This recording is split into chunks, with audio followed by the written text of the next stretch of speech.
नमस्कार माझ्या मित्रमैत्रिणींनो. Solving questions with Gauri ma'am या माझ्या युट्यूब चॅनलवर तुमचं सगळ्यांचं स्वागत आहे.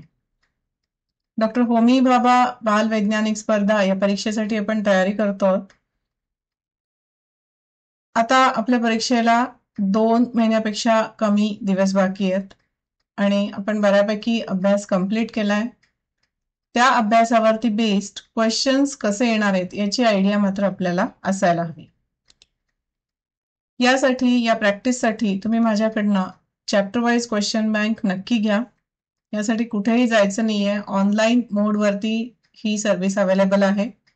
या व्हॉट्सअप नंबरवरती माझ्याशी संपर्क करून ऑनलाईन पेमेंट केल्यानंतर ही क्वेश्चन बँक तुम्हाला मिळू शकते. यामध्ये 300 पेक्षा जास्त प्रश्न आहेत आणि 4 मेगा टेस्ट पण यामध्ये इन्क्लुडेड आहेत. ही क्वेश्चन बँक नक्की घ्या.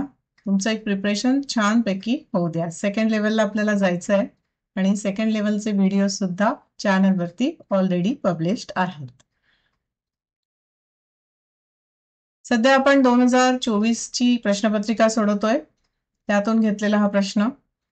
वाहनांमध्ये सायलेन्सर वापरतात कारण इंजिनच्या कार्यक्षमतेत सुधारणा होण्यासाठी, इंजिनची कार्यक्षमता कमी होण्यासाठी, आवाजाची पातळी वाढवण्यासाठी, आवाजाची पातळी कमी करण्यासाठी.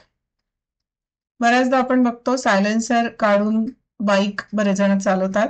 खूप मोठा आवाज येतो त्याचा. तर तसं खरं तर करायला नकोय.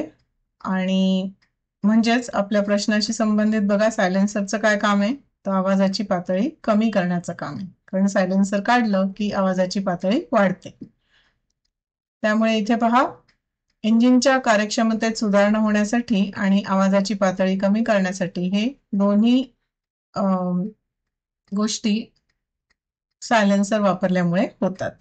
त्यामुळे पर्याय डी या प्रश्नाचं बरोबर उत्तर आहे. पुढचा प्रश्न बघूया. उष्माघाताच्या रुग्णावर कोणता प्रथम उपचार करावा? शरीराचा कमरेखालील भाग हृदयाच्या पातळीपेक्षा वरच्या पातळीत ठेवावा. शरीराला मलम लावावे.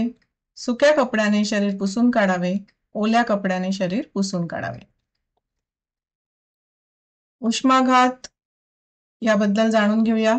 उष्माघात जर आपण प्रखर उन्हामध्ये खूप वेळ काम केलं किंवा खेळलो तर आपल्या शरीरातलं पाण्याचं, क्षारांचं प्रमाण कमी होतं आणि त्याच्यामुळे उष्माघाताचा त्रास होऊ शकतो. तर असा जर त्रास कोणाला झाला तर सगळ्यात पहिल्यांदा त्या व्यक्तीला आपल्याला सावलीत, थंड ठिकाणी असं न्यायचं आहे. शरीर थंड पाण्याने पुसायचं आहे आणि मानेवर थंड पाण्याने भिजवलेलं कापड ठेवायचं आहे. त्याच्याशिवाय त्याला भरपूर पाणी प्यायला, सरबत प्यायला द्यायचंय, ज्याच्यामुळे त्याच्या शरीरातलं पाण्याचं जे प्रमाण कमी झालंय तर ते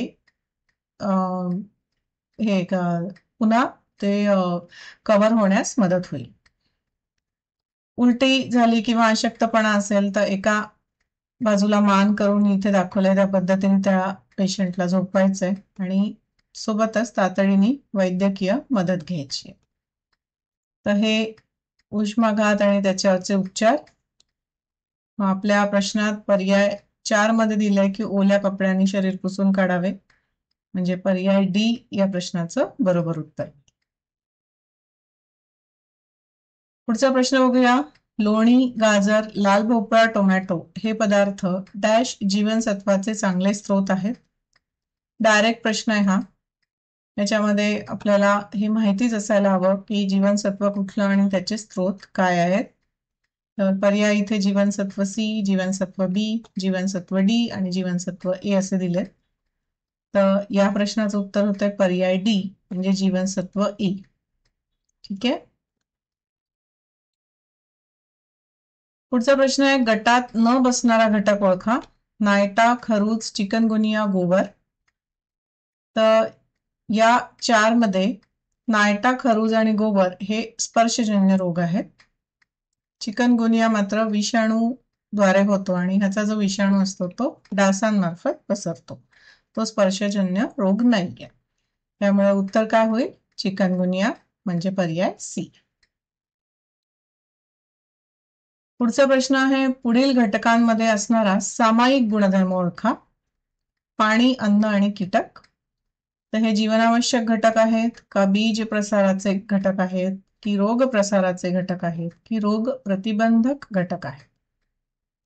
तर पर्याय सी याचं बरोबर उत्तर आहे. या तिन्हीमुळे रोग प्रसार होतो. पाण्यामुळे कॉलरा नावाचा रोग पसरतो. अन्नातनं विषबाधा होते, त्याच्यासाठी क्लॉस्ट्रिडियम नावाचे जीवाणू रिस्पॉन्सिबल असतात. आणि कीटकांमुळे पसरणारे रोग जे आहेत ते जसं की डासांमुळे चिकनगुनिया, आत्ताच आधीच्या प्रश्नात आपण पाहिलं, मलेरिया पण पसरतो, डेंग्यू पण पसरतो. तर हे कीटकांमुळे पसरणारे रोग आहेत. त्यामुळे ह्या तिन्हीमध्ये सामायिक गुणधर्म काय आहेत? तर हे तीनही रोग प्रसाराचे घटक आहेत. चला तर मग आजचा व्हिडिओ इकडेच थांबवतोय. असेच अजूनही सोडवलेले MCQs घेऊन येणार आहे. चॅनलला बघत राहा. लाईक, शेअर आणि सबस्क्राईब जरूर करा. तुमच्या मित्रमैत्रिणींमध्ये चॅनलबद्दल नक्की माहिती द्या. भेटत राहूया. टाटा.